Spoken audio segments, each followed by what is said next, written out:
Morning, children. How are you all? I hope you all are doing fine.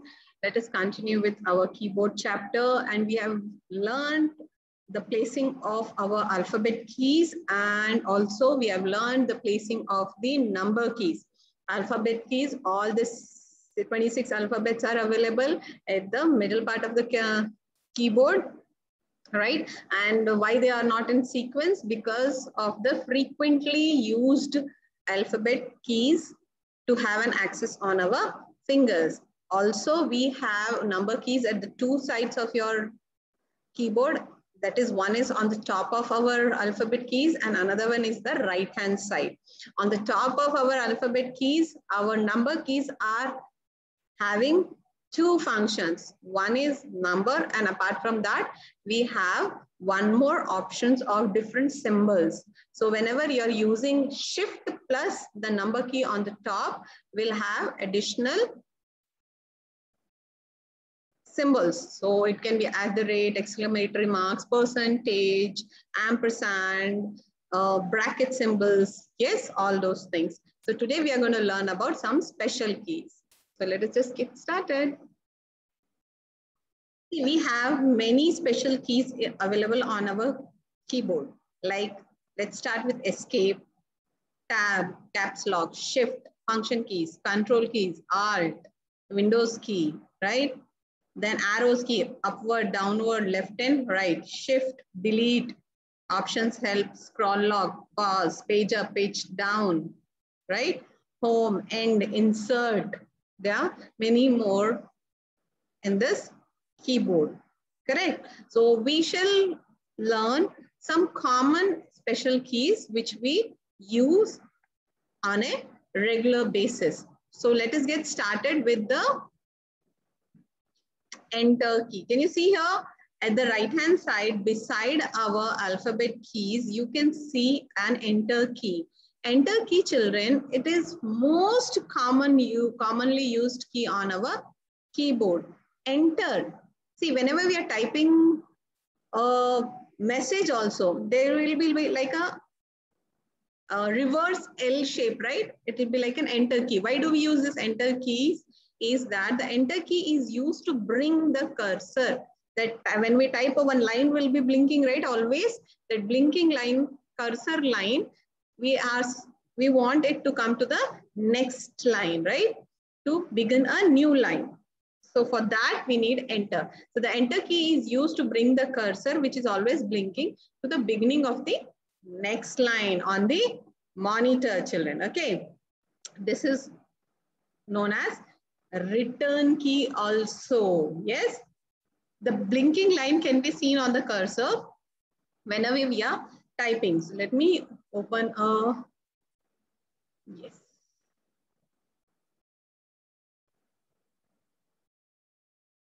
Okay, wait a minute.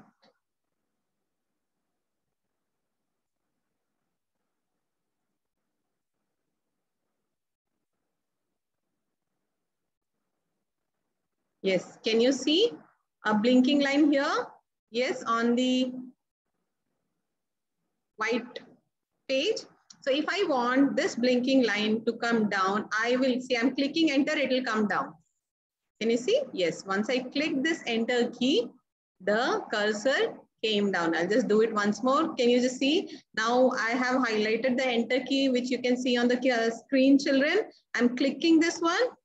See, this particular cursor came down. Okay.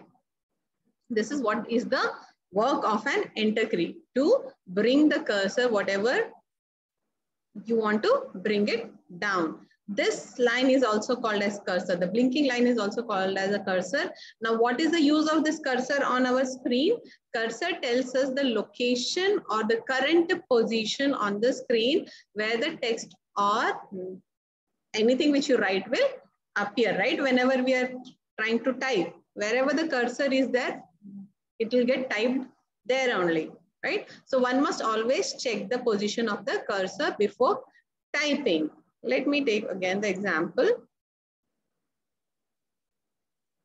So this is our Word document. Now whatever I'm writing, class, let me just select this one and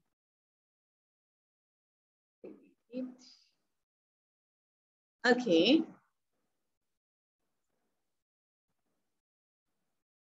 Yes. So this is a new document. I am writing class 3rd. Right now, I want to write students in the next line. What will I do? I'll put enter. Then I'll write student. Yes, this has got type. Now I want to write here something between class 3 and class and 3. So what I am supposed to do, I have to take the cursor in between of these two. Now can you see where is the cursor? It is in front of the number 3. So whatever you want to write, class of 3, class of 3. See, I have written. So wherever my cursor is there, if I want to type something, it will get typed wherever the cursor is there. So accordingly, you should place your cursor in the written matter. Next key is our space bar, the longest key at the bottom row of your keyboard. The longest key on the keyboard is called as space bar. Now, what is the space bar? It is the longest key on the keyboard. Space bar key is used to give blank space between the text. Again, let us take an example here. I'll write student. I'll write Mihir Sharma. Oh, I did not give the space between Mihir and Sharma because Mihir is the first name, Sharma is the second name, or it is a surname, right? I have to, how should I write actually? It should be written as Mihir space Sharma, right? So there should be a space between that. How should I give the space? If you want to, I'll increase the size.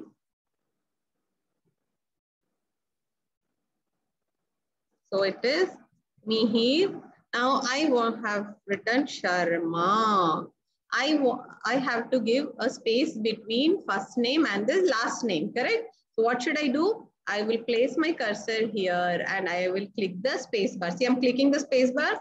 See, a space is generated. So whenever we write any English line, so we have to give space between. So let me write one more line for you. I am class 3 student. Is this a correct line, children? If you're able to see on the screen, I am class 3 student. No, I have to give space bit after I, after am, after class, after 3. Yes? So what will I do? I'll click on enter. Now I'll write a correct sentence. I space am space class space 3 space student.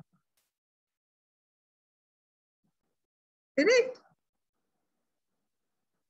Yes. This is the use of an enter key. Sorry, space bar. This is how we use this space bar. Okay. So our next special key is our escape key. It is at the top line of our keyboard and left side, the first button, ESC. You can see here right on your screen, ESC. The full form of ESC is escape key. Now, what is the use of this key, children?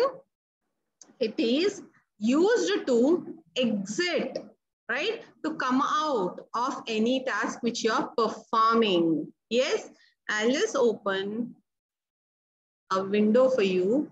If I'm here, I want to come out of this one or any app or anything which I've opened. I've worked on this particular thing and I want to come out. So it is for escaping from the existing task. Apart from this, we have something, you can see 4 arrow keys, upward arrow, the downward arrow, the left arrow and the right arrows, right? So why do we have these arrows, children? These arrows are linked to the cursor on the screen. So if you want to take the cursor, let me take the example again, which I was typing. Yes. If my cursor is blinking here at the third line, right? I want the cursor to go to the first line. I can use a mouse and directly click it. Yes, see now the cursor is at the first line. But if I don't have a mouse, yes, then how will I do it? Using this upward. Can you just see now it went to the second line and now it's the top line. If you want to come down like this. Yes, this is the way we use upward keys and downward keys. Also, if now the cursor is at the left hand side of the line, right?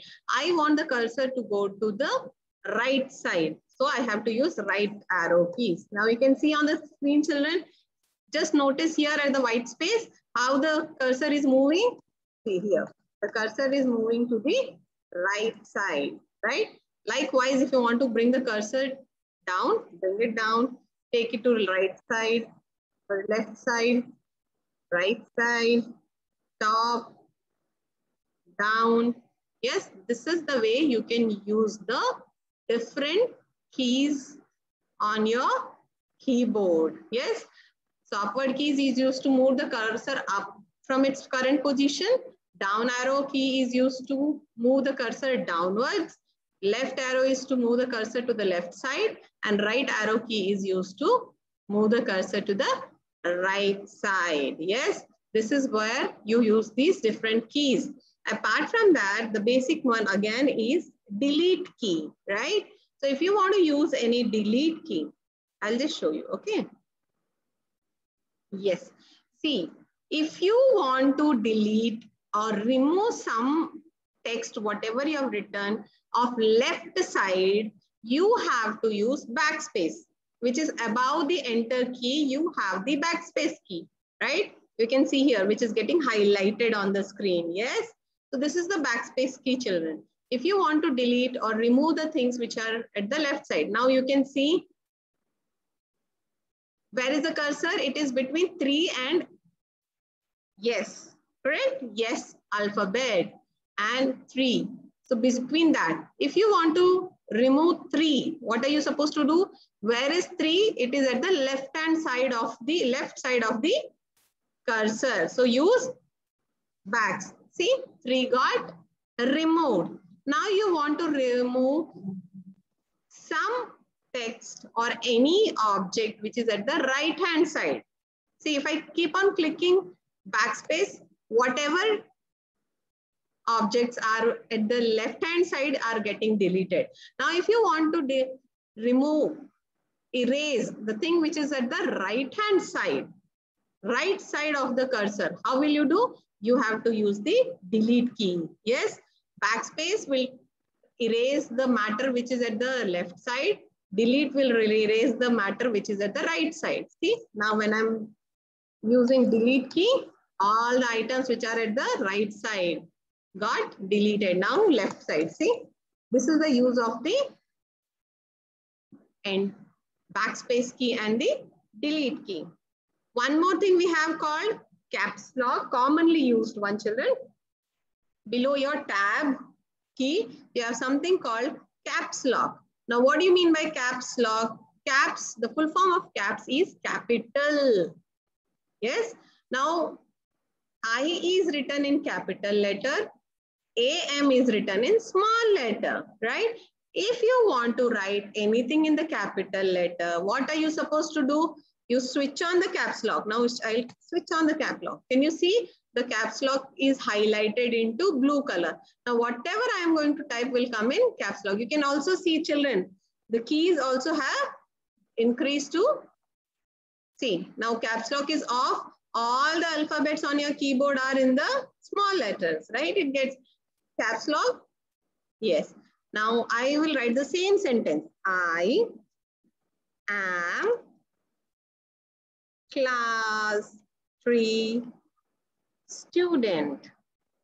Everything has appeared in capital letter, wherein at the second sentence, you can see first letter only capital, rest everything is in a small letter. So if you want to type any document completely in capital letter, so you can use this one.